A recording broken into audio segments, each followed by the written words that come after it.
Hello, bienvenue sur C0 Academy. Si tu es encore tout jeune dans l'univers des crypto-monnaies et que tu veux être ta propre banque, bon déjà tu vas voir directement notre vidéo autour de ce sujet qui est très important et qui te donne pas mal d'informations pour te sécuriser. Et ensuite évidemment, quand tu auras vu cette vidéo, tu pourras voir celle-ci où je vais te parler comment faire des transferts de crypto-monnaies, d'acheter de la crypto-monnaie sur le réseau Ethereum. Allez, on y va. Let's go!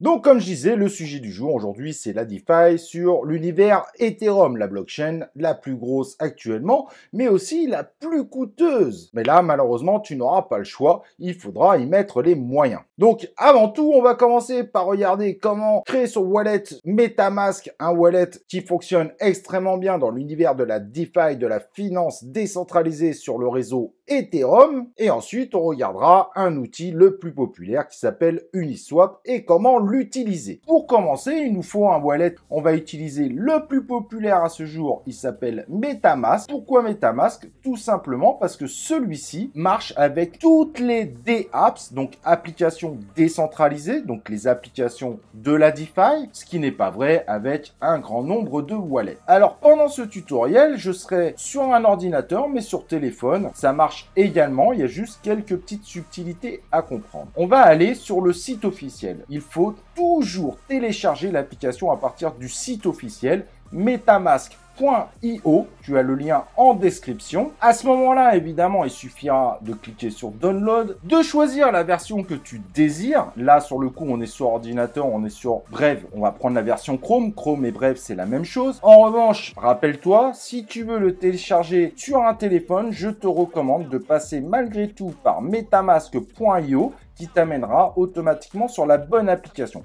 Parfois sur les stores, surtout dans l'univers Android, il y a des faux MetaMask qui traînent où la seed phrase est envoyée directement aux auteurs, ce qui leur permettra dans le futur de vider ton wallet sans que tu t'en rendes compte. En passant par le site officiel, pas de problème. Ensuite, je ne vais pas aller dans le détail, vous installez tout simplement cette extension. En réalité, MetaMask est une petite extension sur votre navigateur. Et quand cela est terminé, il vous ouvre une page pour démarrer. On va cliquer et là, on va créer un wallet. L'option de gauche, c'est si jamais un jour vous voulez importer un wallet sur un autre ordinateur ou un autre device, vous avez la possibilité de le faire de façon à pouvoir gérer votre wallet à partir de plusieurs ordinateurs ou téléphones. N'oubliez pas, ces outils vous permettent de gérer votre wallet, donc votre portefeuille crypto, mais ils ne possèdent pas vos cryptos. Vos cryptos sont toujours dans la blockchain, donc en ligne. Vous avancez, vous validez les conditions qui sont expliquées et à ce moment-là, on vous demande de créer un mot de passe.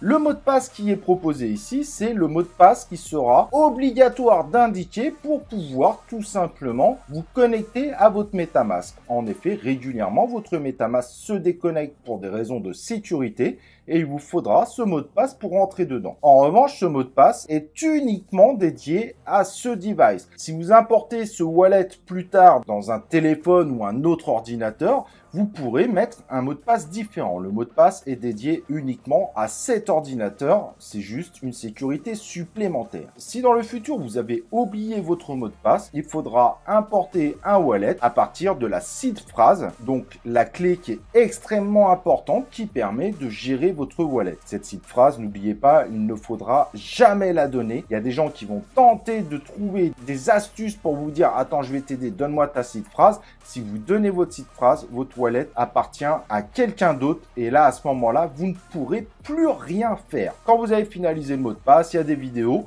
mais il vous explique en gros tout ce que je suis en train de vous expliquer. Vous pouvez passer pour passer directement à cette fameuse seed phrase. Au début, celle-ci est cachée. Vérifiez évidemment que vous êtes seul, que vous n'êtes pas devant une caméra. Ça fait un peu paranoïaque, je vous l'avoue. Et à ce moment-là, il faut noter la seed phrase qui apparaît sur votre écran. Celle-ci est constituée de 12 mots anglais et est l'unique possibilité pour pouvoir gérer votre wallet. Il faut impérativement la conserver quelque part.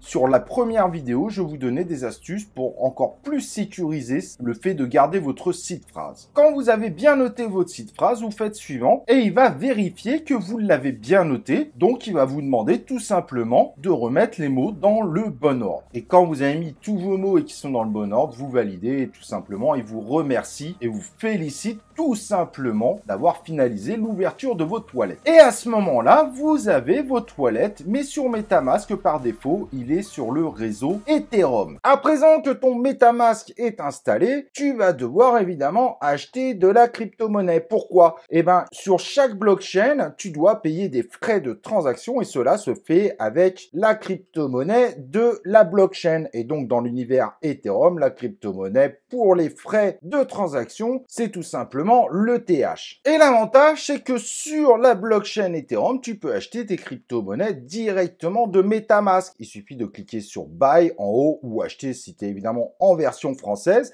Et là, tu choisis le prestataire de ton choix pour pouvoir acheter ta crypto-monnaie à partir directement d'une carte bancaire. Tu peux aussi décider, donc au même endroit, tout en bas, de déposer tout simplement de l'Ethereum que tu aurais déjà sur un exchange centralisé tel que Binance, KuCoin, OKX et ensuite les envoyer directement sur ce wallet en n'oubliant pas que quand tu fais retrait sur l'exchange centralisé, tu dois choisir donc la crypto-monnaie ETH et également le réseau Ethereum. Il ne faut évidemment pas se tromper sur le réseau, sinon tu n'enverras pas au bon endroit ta crypto-monnaie. À ce moment-là, tu as tout simplement une adresse qui t'est fournie. Il te suffira d'envoyer tes crypto-monnaies sur cette adresse. Et au bout d'un certain nombre de minutes, tu auras tes Ethereum qui arrivent directement sur ton wallet. Mais pour faire des opérations dans l'univers de la DeFi, que ce soit des transactions, que ce soit juste de swapper de la crypto-monnaie d'une crypto-monnaie à une autre, les frais Ethereum seront évidemment obligatoires.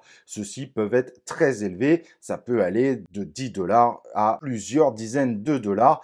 Et quand la blockchain est congestionnée, par exemple pendant une période de bull, les prix peuvent des fois même dépasser les 100 $. Le concept des frais de transaction sur la blockchain Ethereum fonctionne aux enchères. Et donc, si tu veux une crypto-monnaie qui est sur le réseau Ethereum, tu peux le faire directement sur MetaMask en cliquant sur Swap en haut. En haut, tu mets la crypto-monnaie avec laquelle tu vas acheter. Ça peut être directement l'Ethereum au passage, donc ETH. Et en bas, la crypto-monnaie que tu désires. Si dans la liste, la crypto-monnaie n'existe pas, n'hésite pas à aller directement, par exemple, sur CoinMarketCap pour pouvoir récupérer le numéro de contrat de la crypto-monnaie désirée. Et en copiant-collant le contrat du token, comme tu peux le voir sur l'image, et en le collant ensuite dans MetaMask, tu as tout simplement la possibilité de sélectionner le token correspondant. Ceci marche en revanche que pour les tokens de la blockchain Ethereum. Et donc, l'autre outil très utile, c'est évidemment Uniswap. Tu rentres évidemment dans app.uniswap.org. Et là, la première partie, c'est justement pour swapper ces tokens d'un token à un autre. Ça fonctionne exactement de la même façon que MetaMask. Tu mets le token avec lequel tu vas acheter en haut et ensuite en bas, tu vas indiquer le token que tu veux acheter. Si celui-ci n'est pas dans la liste, il te suffira évidemment de coller le contrat du token. Ensuite, il te suffira évidemment de valider la transaction. Tu peux également définir le slippage en cliquant sur la petite icône Setup, comme tu le vois derrière moi. Ceci est très simple à comprendre. Le slippage, c'est le pourcentage de perte potentielle par rapport à la proposition que tu es prêt à accepter. Donc, si par défaut c'est 0,10%, si le résultat final de ce que tu vas recevoir est au-delà d'une différence de 0,10%, alors la transaction s'annulera automatiquement. En revanche, tu peux aussi évidemment définir la deadline. En revanche, si tu es sur des tokens où il y a des frais sur la transaction, souvent les projets t'expliquent cette particularité, le slippage sera forcément obligatoirement au-dessus du taux des frais de transaction supplémentaires imposés par le projet. Voilà, j'espère évidemment que ça t'aura aidé. C'est très simple, comme tu peux le voir, ça ressemble évidemment énormément à ce qu'on a pu voir sur Solana ou par exemple sur la Binance Smart Chain. Mais si jamais tu as une question, n'hésite pas, tu as évidemment les commentaires en bas. N'oublie pas de liker la vidéo,